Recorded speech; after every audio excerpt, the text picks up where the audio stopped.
What's up, guys? Welcome back to another episode of Monster Review, where we take a look at tech tips, and how-to videos. Today we have the PlayStation Classic. Got it off of Best Buy, it just came in the mail today. I'm not the first person to review this unit, but yeah, definitely when I saw this in the news, I just had to have it and review it because I was a huge Sony PlayStation fan back in the day. I had a PlayStation, me and my brothers, and we used to share it. So I have a lot of fond memories with my PlayStation. Unfortunately, it didn't last very long. It probably lasts about 5 years before I accidentally broke it. Yeah, so the PlayStation brand definitely means a lot to me. When I saw this and I saw the design and everything, just like a flood of memories came rushing back. Got this to review it and also live back some of those glory days with my son. You know, I'm sure he'll love this too. I really like what they did with the box here. The box does look like, you know, it did back when it first came out. At least the original PlayStation. So that's pretty sweet. So yeah, some of these games are not for little children. So there's definitely some games that you wouldn't want your kids to be playing. So keep that in mind if you do purchase this for your kids. One stupid thing is that you cannot download other games. And it clearly states it here. This console can only play the preloaded games. The console cannot download other games. There are a group of people that discovered a way to get into the emulator by using a keyboard, a USB keyboard. So fingers crossed, maybe they figure out a way to, you know, load your own games on it so you can play more than just the 20 games on here, because there was a ton of games for this thing. And 20 games, I mean, it's a hit or miss. You know, some of these games might not be the games that other people who've grown up with a PlayStation might have had. Like for me, the only games here that I grew up playing was Metal Gear Solid, Twisted Metal, Tekken, and Cool Borders. That's it. Some games that I still remember playing that are missing from here are Jet Moto, Gran Turismo, Medieval, the Crash Bash, Crash Bandicoot 2, Crash Bandicoot Warped. So yeah, those are just some of the games that are missing from this list. You know, games that I grew up with and have fond memories playing.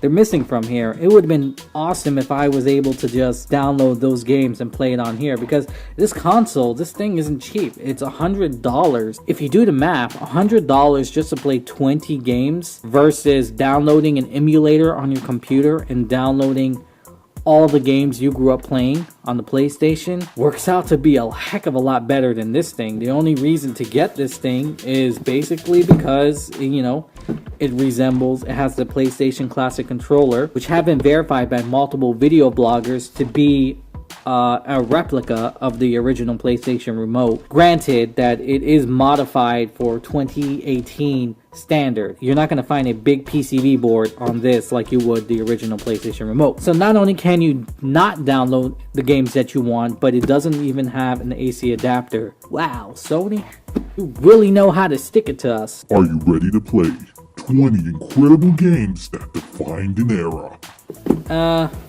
I don't know. Mr. Driller, really? Mr. Driller defined an era? I mean, the only game that I can see that really defined the era of the PlayStation would probably be Metal Gear Solid and Resident Evil, but that's strictly my opinion, you know? So some of the things we do get is the console, of course, a controller, well, 2 controllers. You get a USB cable for power, HDMI cable, and printed materials. So the one thing that you are going to need is a power adapter. You're going to need one of these power adapters in order to properly power the PlayStation. And I get why Sony didn't include these.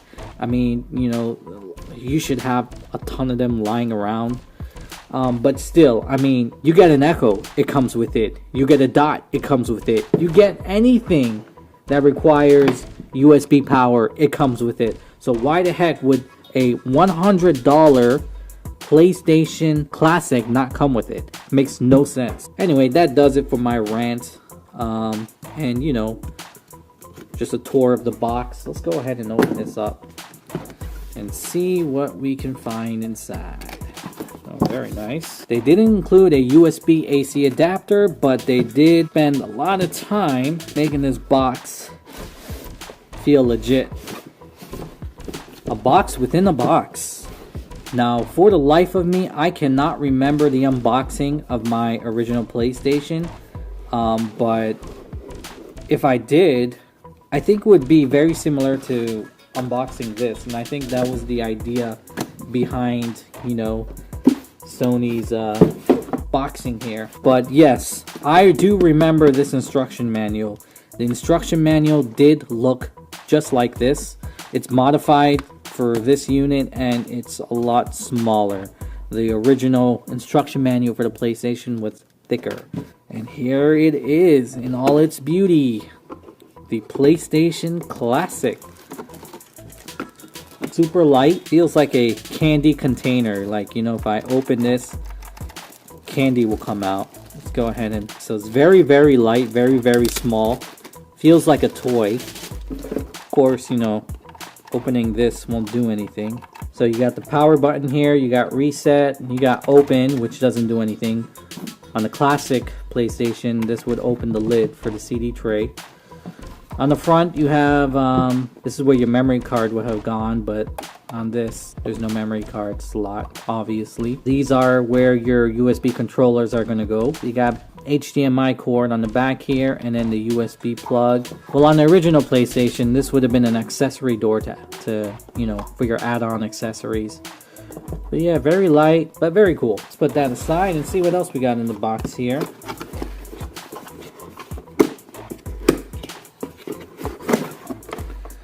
Alright, and we have our two controllers. Believe it or not, the controllers feel heavier. Yeah, the controllers feel heavier than the unit itself. Wow. Wow, that brings back so much memories. Whoa, it's been ages since I held a PlayStation remote. That's crazy. However, the texture is not quite right from the texture of the remote that I grew up playing.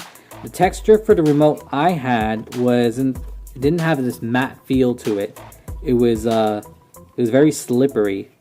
It was glossy. It wasn't matte. But I mean, other than that, it feels exactly like the original PlayStation controller, and it should, because this actually is a replica of the original PlayStation controller. And then here is the power plug and the HDMI cord. What's very interesting is that they chose to include an HDMI cord but not the power adapter. That's interesting, because usually it's the reverse. They always include a power adapter but not an HDMI cord.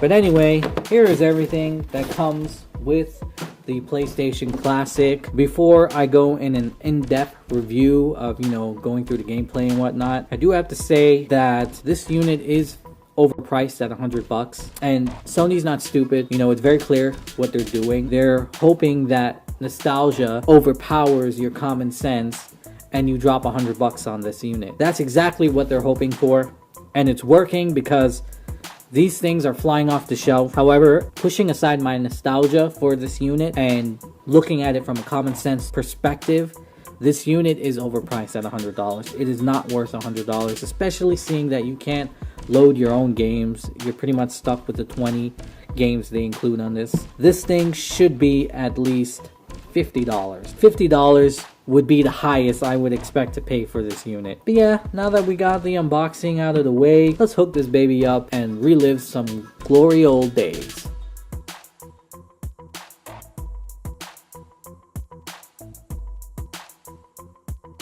So setting up this thing was a breeze. I mean, the original was a breeze also if you had a TV with RCA inputs, or if you had the PSR-FU adapter.